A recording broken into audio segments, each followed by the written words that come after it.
একটা শেয়াল ক্ষুধার্ত ও তৃষ্ণার্ত হয়ে ঘুরছিল।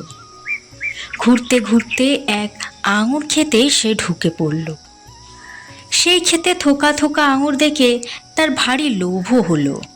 সে ভাবল পাকা আঙুর ফলগুলো খেলে তার ক্ষুধা এবং তৃষ্ণা দুটোই ঘুচবে। শেয়াল তখনই দৌড়ে গিয়ে আঙুর লক্ষ্য করে এক লাফ দিল। কিন্তু আঙুর ফলগুলো খুব উঁচুতে থাকায় বারবার লাফ দিয়েও সে তার কাছে কিছুতেই পৌঁছতে পারল না। তবু কিন্তু শেয়াল নিরাশ না হয়ে বারংবার চেষ্টা করতে লাগলো। এইভাবে বারবার লাফ দিতে দিতে শেয়ালের শেষ পর্যন্ত হাঁফ ধরল।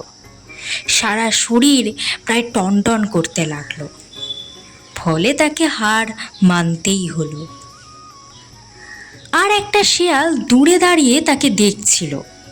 দূর থেকে এসে এই শেয়ালের কাণ্ড কারখানা দেখে কাছে এসে বলল, কি ভাইয়া, আঙুর ফল খাবে না?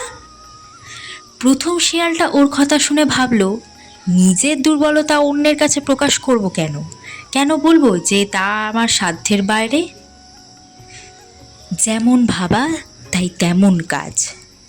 প্রথম শেয়াল তাই বলল, আঙুর ফলগুলো হদ্দ টক, কেউ ওই টক ফল খায় নাকি?